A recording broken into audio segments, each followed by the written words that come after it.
So I feel like this is sort of the meta build for Survivor. There is actually a few perks you can change. Instead of borrowed time as sort of the flex spot, we could put in Decisive Strike or another ability. I personally just don't like playing with Decisive Strike, and you probably want to increase your escape chance by about 50% or something, probably pretty high. You play with Decisive Strike, even if another player has it. If you get the wiggle meter to 35%, which isn't that hard, you can break out of it, and it's really good. But I think the other perks in and of themselves are quite good, and I want to just talk about them and why I think they're the best perks in the game. And some perks can be kind of swapped around because the meta kind of does change a little bit. The first one, and I think the most overpowered, or the most powerful, it's not overpowered, but the most powerful perk in the game is from Nia Carlson, which is Urban Evasion. And what'll happen is my movement speed while crouching is increased by 100%. So what that means is I move at a walking speed when I'm crouching. There's so many games where this can save your life. When a killer is first coming to you when you're working on a generator and you want to kind of just stealth away and move around, you can actually evade the killer without just standing up. Just crouching alone, basically, for the killer not even to notice you. Now, if you add motion to that, if you have like a thick mist or whatever, especially if you play like Claudette, you can be completely invisible. This by far is the most powerful perk in the game. It's not Sprint Burst, it's Urban Evasion, because it makes you completely undetectable. And there's so many games too where my team is really bad, and I'll be the last survivor standing, and there'll be 2 generators left, and I can escape through the hatch. And I basically will crawl around the map using Urban Evasion. The killer won't see me or find me, and I'll get the hatch.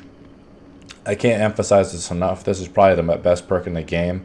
Sprint Burst, this is just your getaway perk. You have to have a getaway perk.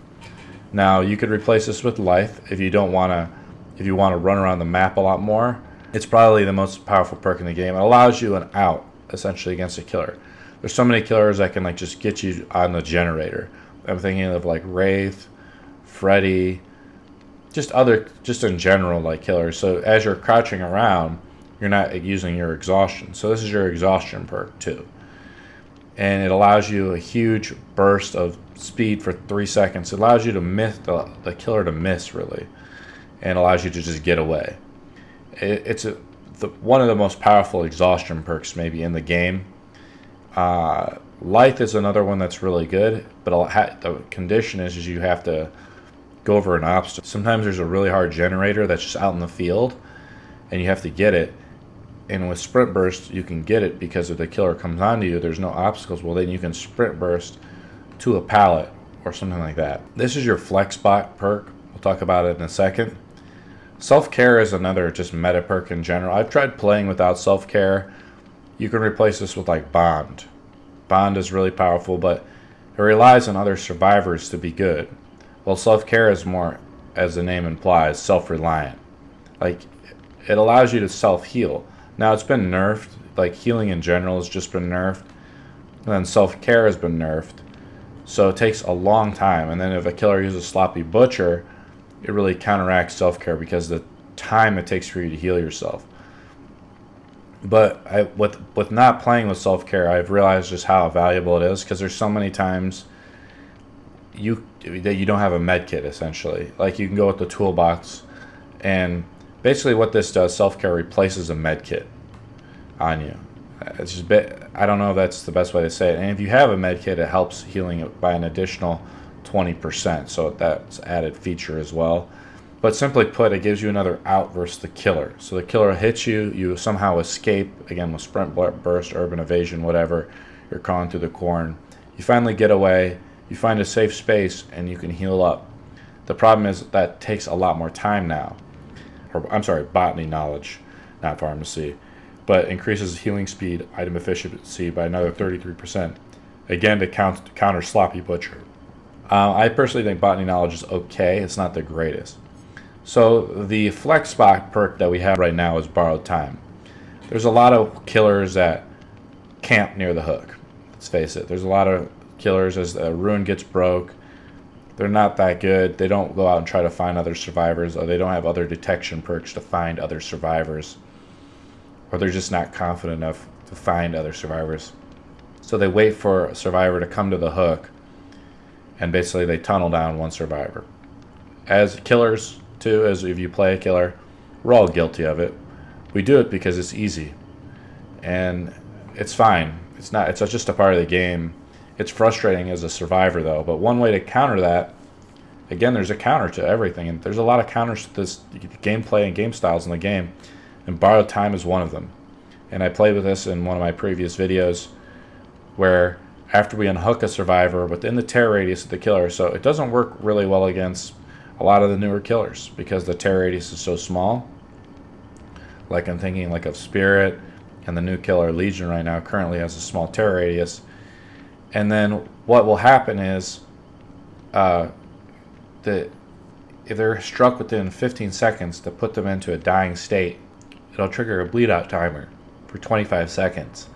This will allow the survivor to get away, and allows basically another out for survivor. It allows a 25-second bleed out timer, which is huge. And this actually saves. I've seen a lot of killers give up after they get hit with borrowed time. After the survivor gets with borrowed time, they get away, and it frustrates the killer. This is a flex spot perk, so there's other perks you can replace with this that are really good. Adrenaline is very good, but again, its condition is that you have to get the gates open. But this can be a lifesaver if you're on the hook in the end, and they pull you off the hook. You're fully healed. So again, that's kind of like borrowed time for yourself if you're on the hook. Again, if you're in a chase, if you get down or slugged by the killer, adrenaline is just really good. It really works well with Survive with Friends. That's why a lot of Survive with Friends. I already talked about Decisive Strike on why that's so good. I'm trying to think of just other perks in general that are really good that we're kind of missing here. We All Gonna Live Forever is another one if you want to get blood points. But again, it's more selfish. If you want to play against better killers, and I've been up in rank 1 as a survivor. I can get to rank 1 all the time. Bond is actually pretty good, but I think that replaces self-care because that way you can find other survivors, have them heal you up. Unbreakable is a decent perk, but most killers don't slug people. That's just the fact. They just don't slug. Lightweight is another very good one. It allows you to get away and leave a lot less scratch marks. It'll actually allow you to juke the killer. If you go over like a T-wall or something and you go one way and you zig and you zag, your scratch marks are reduced by 3 seconds, so they only stay visible for something like 6 seconds, which isn't very long. Iron Will is a really good ninja perk. It allows you to stay hidden because of the pain that you endure.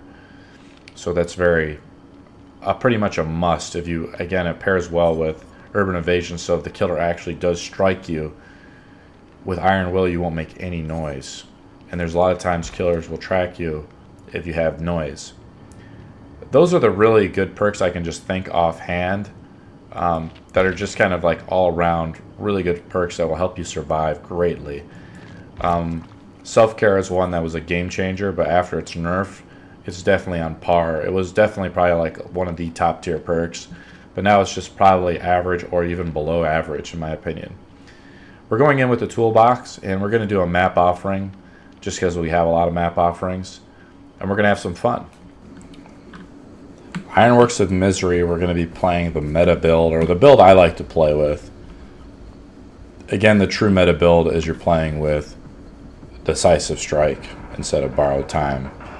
But if a survivor gets in trouble, I want to be able to get them off the hook. I'm going to work on this generator over here. This is a really unsafe generator to work on. No ruin, which is a nice change of pace. Yesterday I fought a lot of good killers. Once you start getting up to like rank 8 to 10, I mean really above rank 10, the killers start getting really pretty good. Like a lot of billies, a lot of nurses. And the problem too with Decisive Strike is a lot of other killers run this. I mean, a lot of other survivors run Decisive Strike. It's Myers. That's why I didn't hear any tear radius.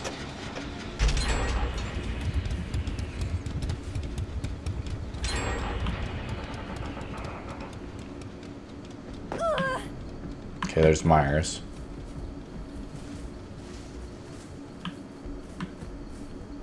Probably shouldn't be going near this area.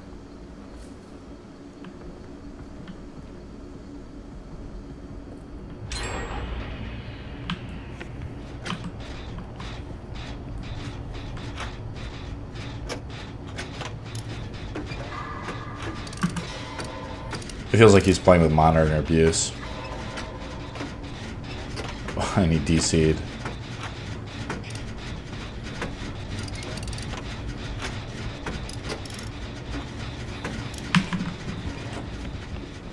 See, that sprint burst helps me get away.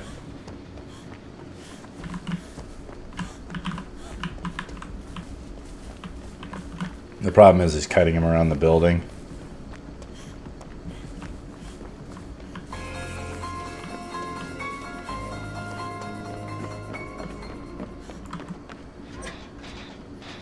The problem is that other guy like fed him completely and then he DC'd. So when Myers is in tier 3, he has a huge tear radius. Oh.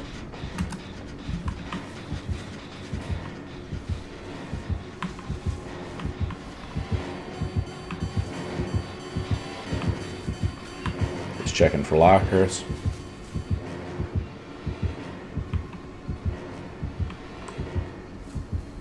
This other guy's just waiting for the hatch like a jobber.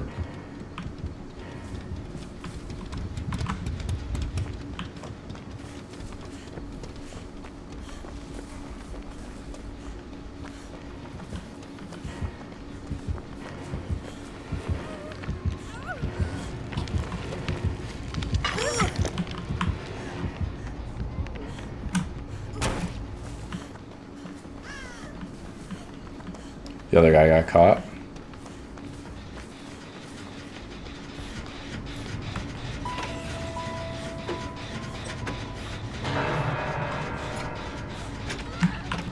The other guy failed his skill check.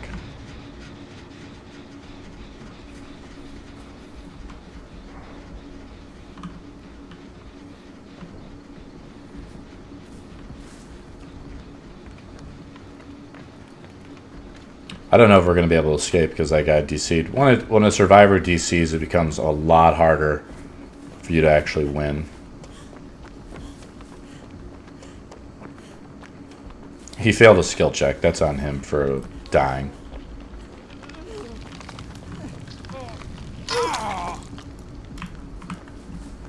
This guy doesn't even want to finish the generators, so I'm just getting on hooks.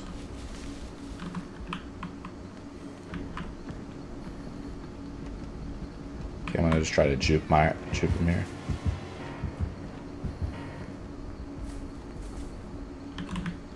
Shit, he's stalking me. I didn't know. He's got monitor abuse, so he's really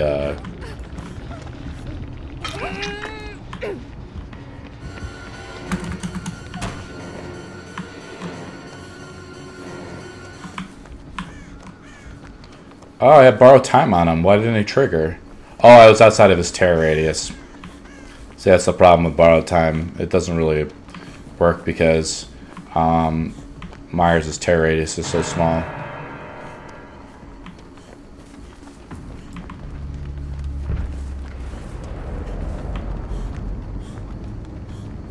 We could have won, but the other guy didn't want to work on a generator.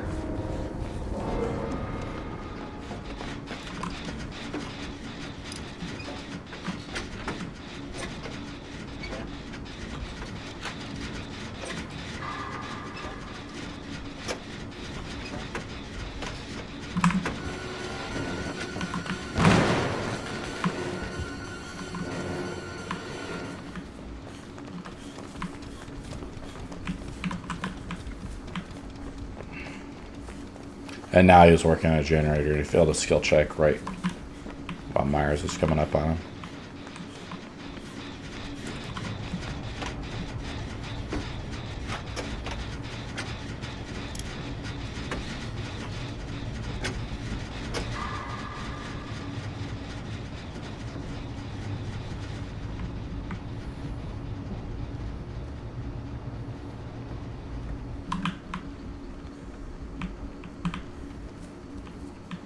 Going around these hills can be kind of dangerous.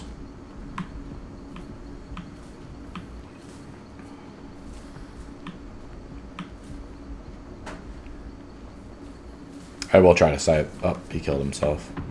I was going to try to save him.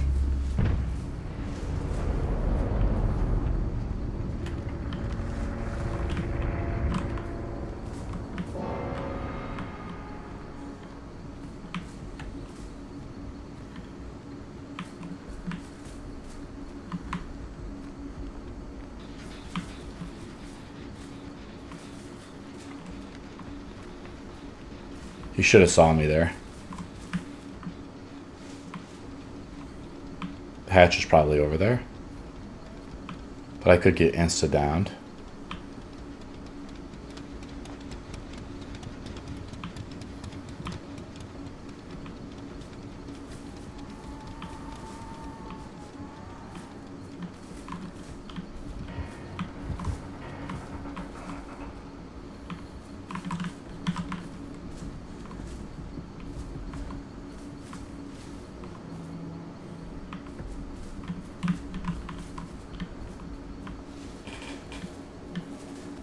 So this is what I'm talking about, where my team is just bad. I'm able to kind of sneak up to where the hatch is at.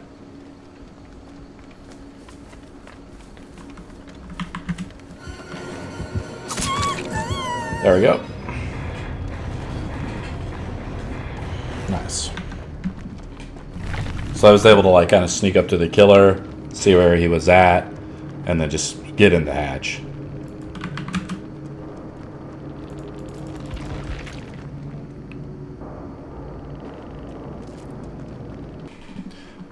Bedham Preschool. This is actually a map that's very, very hard to win in. There's a generator there because the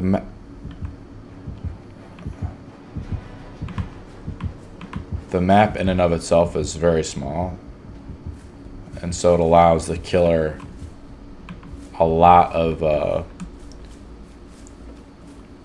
he can really just kind of protect around the school because there's so many generators here. Like, this is a very good generator to get.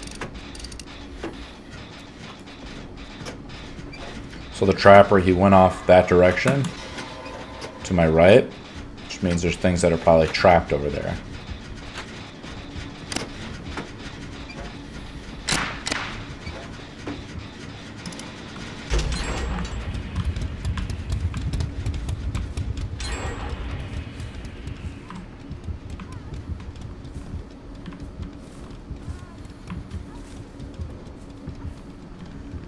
I'm in the terror radius of the killer. Or I was, but this guy won't get borrowed time.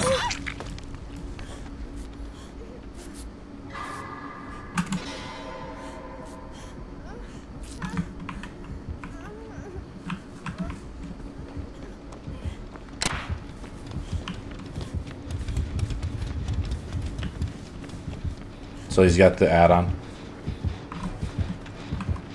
that causes extra damage when you disarm the trap. He's got the ultra rare add-on on.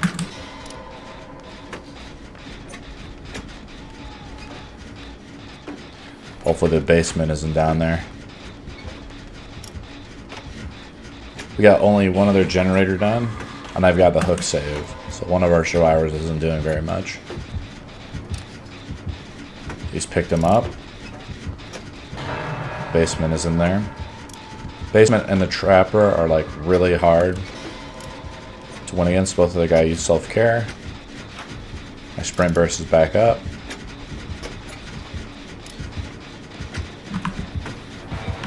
I want to lead this guy away from the basement.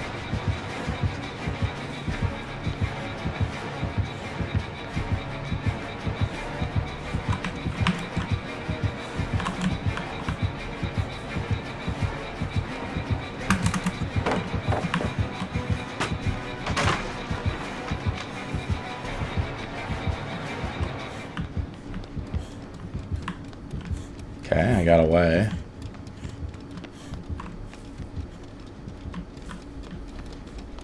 I mean, no one's going into the basement. Okay, kick that generator.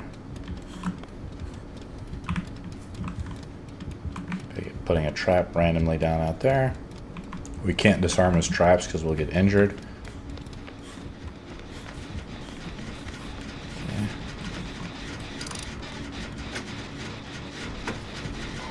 I don't have sprint burst.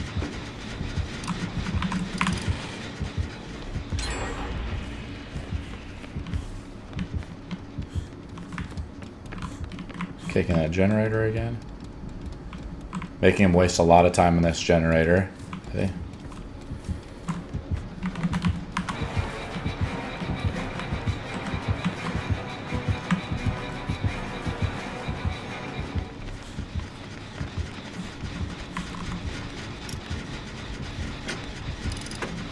Juked him out pretty hard there.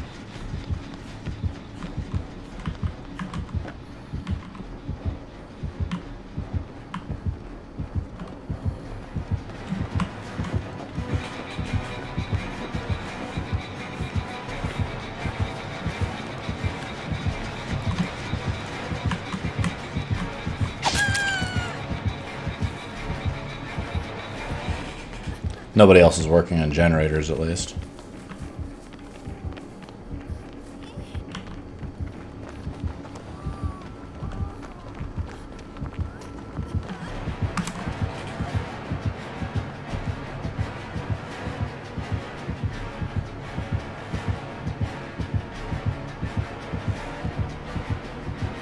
Killer's still looking for me. There, we got one other generator done there. That was the one I was working on.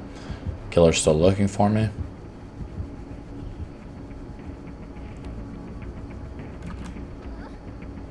I make a grunting noise while I'm in the locker. Juked this killer quite a few times, but he is not playing with Ruin. Okay. Both gates are there. And the killer DC'd. See what he was running at least. See what he was doing. He was playing with the Ultra Rare add-on, and he was playing with the hand. I think when he DCs, he actually gets to keep it. But he was playing the basement build. He was playing a basement build. He wanted to basically see if someone was getting into his basement, and he wanted to carry them back. When his terror radius increased when he picked someone up, that was because of agitation, because his terror radius shot up by 8 meters. So you can kind of tell when a killer's running agitation, which isn't that great of a perk. The Bloody Coil for the Trapper is okay. It's not the greatest perk, or I'm sorry, greatest add-on to use, but it's really good if you want to. It's not good with this particular build, I think. Well, this is a very powerful build if you can trap the basement, and I think that's what this guy was trying to do, is he wanted to try to carry people into the basement, trap around it. You trap all 3 sides of the basement. They have to disarm a trap to get into the basement. They get injured, so it allows the trapper to do it. I mean, that's just really a camper spec. I mean, it's not really like a powerful spec, but he probably wanted to move away and say, okay, did someone get into the basement? But it's just, the build in general is not that good. And you can see with the Bedlam School, where the basement is really far down below. It's like basically two basements. It's not that good. And the fact that we finished like a couple of generators near the basement, weakened this spec out quite a bit, and that's why this killer lost pretty badly.